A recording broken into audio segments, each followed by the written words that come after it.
Hello po. Hello po. Hindi. Happy Hi. birthday. Hans, are you really from Antique? Hans, can you hear us? Yes po, Miss Chris. Oh, taga-Antique ka talaga? Hello po. Yes po. I've been to Antique when I was very young. Opo, taga-tiki po.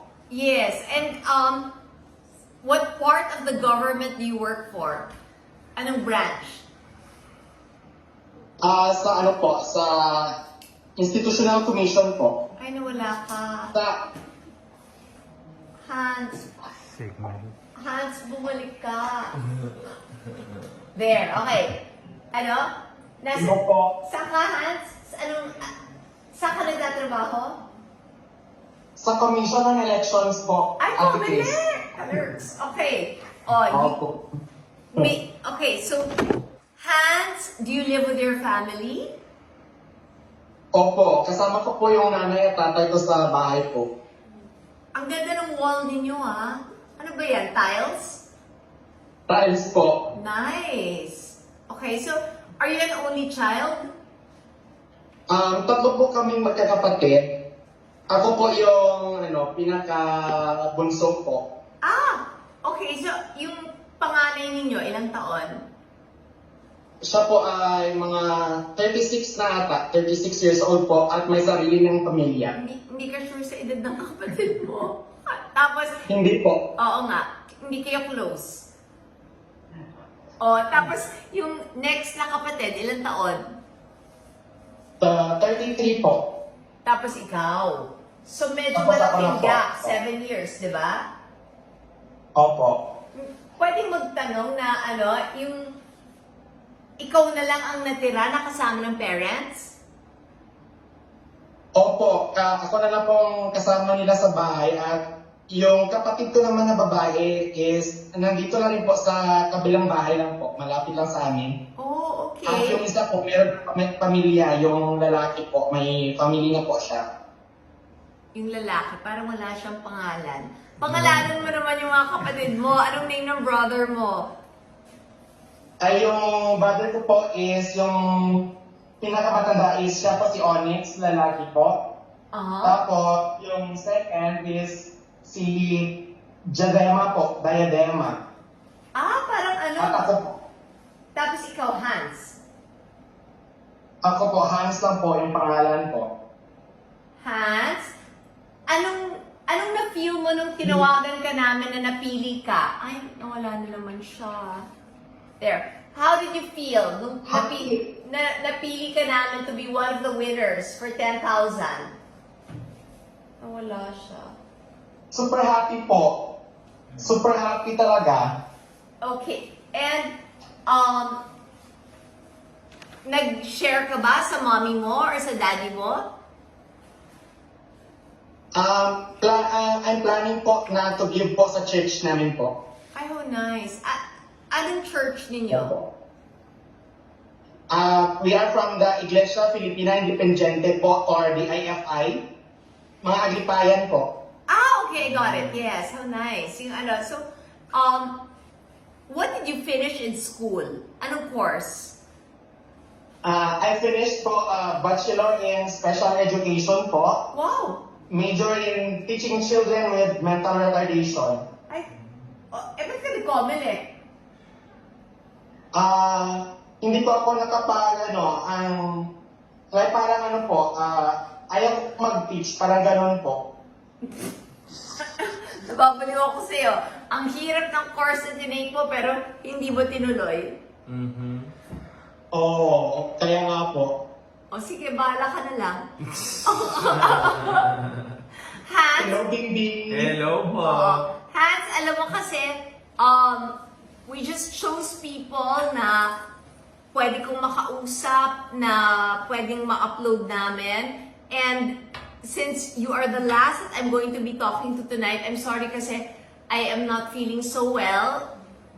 And so, you get to ask me. Kasi kami ni Bim nag-interviewan sa isa't isa. We will upload that, if not tonight, tomorrow. So, you, Hans, go ahead. Magtanong ka sa aming magnanay. Anything that you want to know. Question ko lang po is, parang hirap naman tanongin si Miss Chris Aquino. Parang nakakahiya magtanong sa kanya. Go ahead! Close na tayo. Kami nga tumawag sa iyo eh. Thank you po. Ano lang po,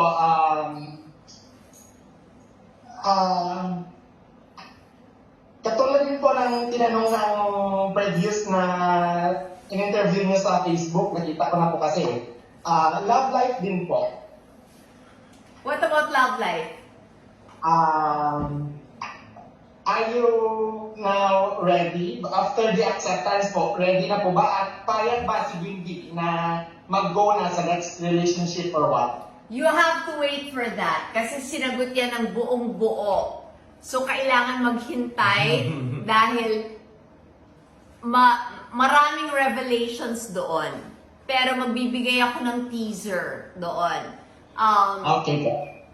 You answer, but don't give the full answer. Mama, naka-filter mode ako. Hindi ko ma-answer. Okay, so akong sasagot na he is ready for his mom to be in a relationship. Opo. But the mother is going to take her time. Kasi I think that the mother wants to be sure. Marami nang natutunan yung nanay.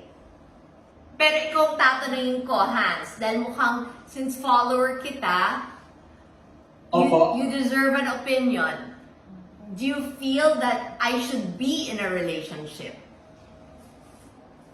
Opo naman, Miss Chris. Lahat po naman tayo entitled na magka-relationship and to be happy in life, no? So okay, ito na lang. Anong tipong lalaki ang gusto mo na makatuluyan ni Chris? Yung pasok po sa mga standards niyo po, yung magpapasaya po sa iyo. Kasi, diyan naman yung makakapiling nga, so, yung standards niyo po at yung mga kinakailangan niyo, so, yun po.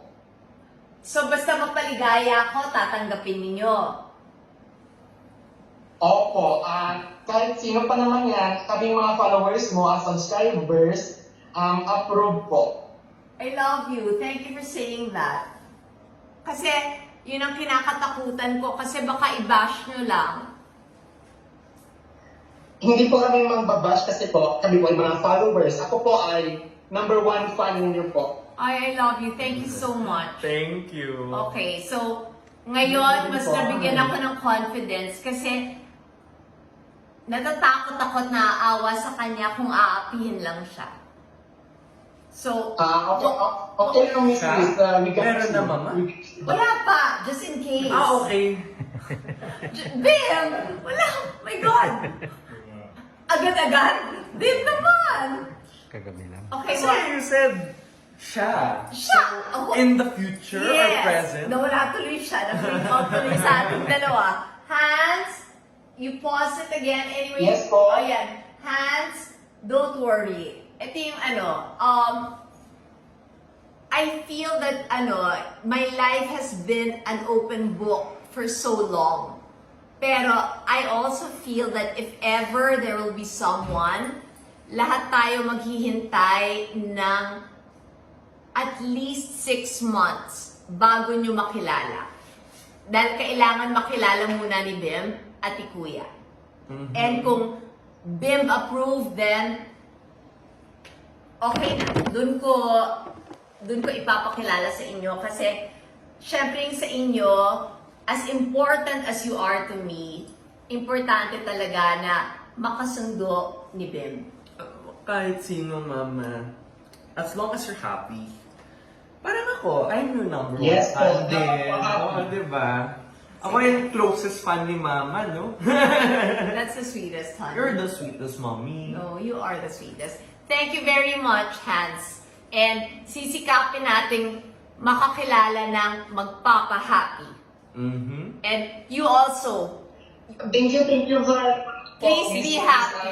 At Bimbi Thank you po. blessings na inyong shinare sa lahat po kami 28 na winners sa pa-comment ninyo. no, you made me feel like a winner tonight. Maraming salamat. Bye! Bye! Salamat po! Bye!